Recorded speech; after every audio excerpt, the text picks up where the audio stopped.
One sentence can expose a dangerous relationship fast, and it sounds like love at first. But if you hear it often, you should leave. Today we break down the red flag phrase, why it works, why it hurts, and why your gut reacts before your mind does. The red flag phrase is this: if you really loved me, you would. It sounds romantic, but it is a trap. It makes you prove love instead of feel safe. Like, if you loved me, you'd cancel your plans. But here's the truth. Manipulation often borrows the language of love. It links obedience to affection.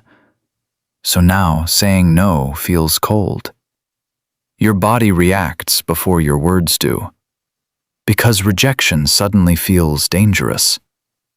Pay attention to this. Healthy love leaves room for choice. Safe love can hear no without punishing you. Toxic love treats choice like betrayal. So you stop asking what you want. You start asking what keeps the peace. Maybe you give them your password. This is where it gets interesting. The first ask sounds small, but the lesson behind it is huge. Love becomes payment, not connection. And once that starts, intimacy begins to die. That is why this phrase matters so much. The deeper issue is conditional love. The message is simple. Obey first, then get warmth. That can feel addictive.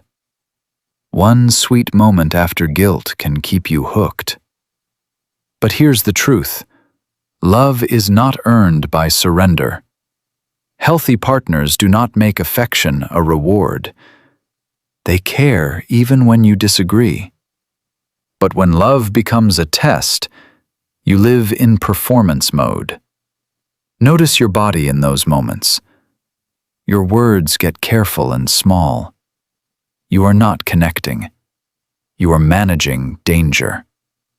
Imagine missing dinner with friends again, just to avoid the silent treatment later.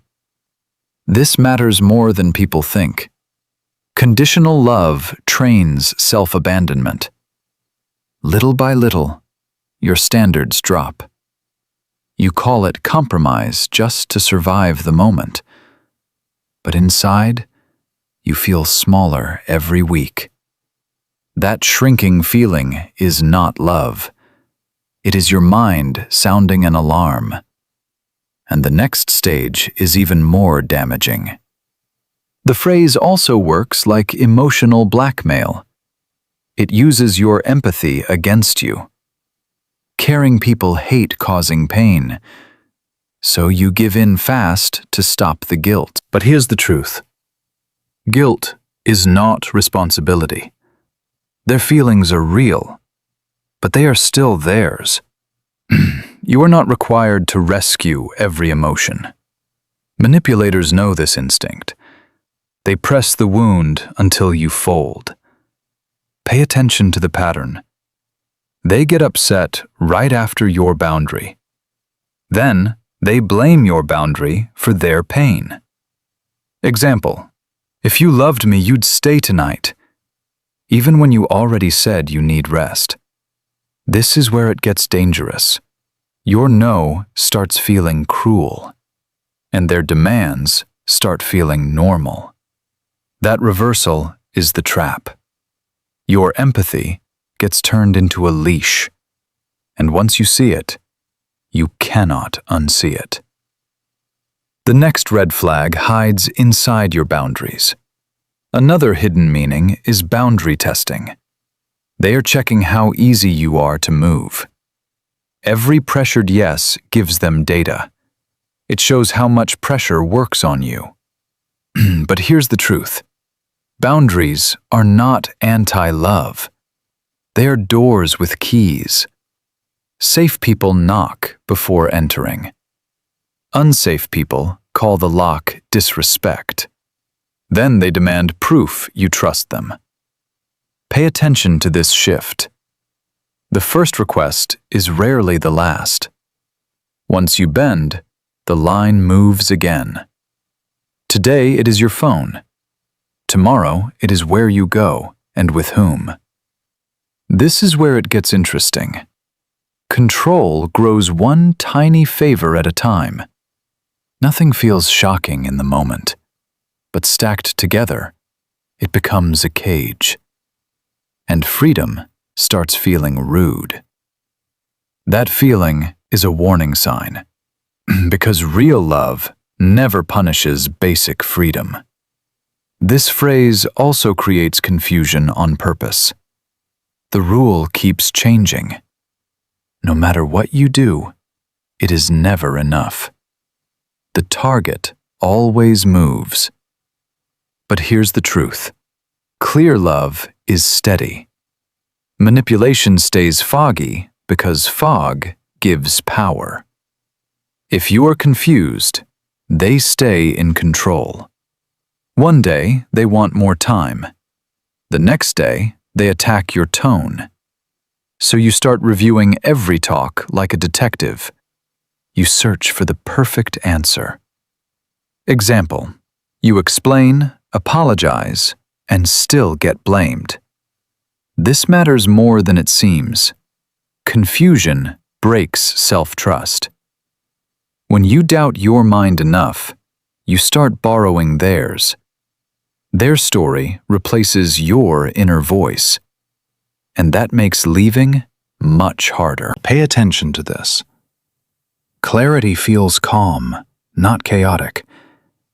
If every talk leaves you dizzy, that is data. Love should not feel mentally muddy every day. And the next red flag explains why you feel trapped. The phrase can also isolate you. It pushes you to choose them over everyone. Love becomes a loyalty contest, and everyone else starts looking like a threat. But here's the truth. Healthy love expands your life. Control shrinks it until one person fills the screen. That is dangerous for your mind. Maybe they say, skip girls' night, or cancel that trip and stay here. At first, it sounds like devotion. Later, it feels like a cage. Pay attention to the cost. The less outside support you keep, the harder leaving gets. Because now, they are your comfort and your fear. This is where it gets dangerous. Isolation makes red flags feel normal. Without outside voices, reality gets quieter, and their version gets louder. That silence is part of the control, which means your exit has to start with truth. And that truth often lives in your body first. So, when should you leave? When the phrase becomes a pattern, not a one-time mistake. One bad sentence can be repaired. Repeated pressure is the real warning. But here's the truth. Apologies mean little without change. If the line keeps coming back, respect never really arrived. Watch your body for evidence. Dread before texts is evidence. Fear before honesty is evidence. Relief when they sleep is evidence. Pay attention to that relief. Your nervous system is telling the story. If peace only exists without them, that matters. Your body may already know the answer. Mini example. You hide little truths to avoid fights. Then you call that being careful. But careful is not the same as safe. Safe love does not make you disappear. If this pattern is your daily reality, leave. Not because you failed love, because love failed you there. That red flag phrase is not about love. It is control wearing love's face. You do not need to earn basic respect. If this hit home, trust that feeling and step back. And if you need this reminder again, save this video.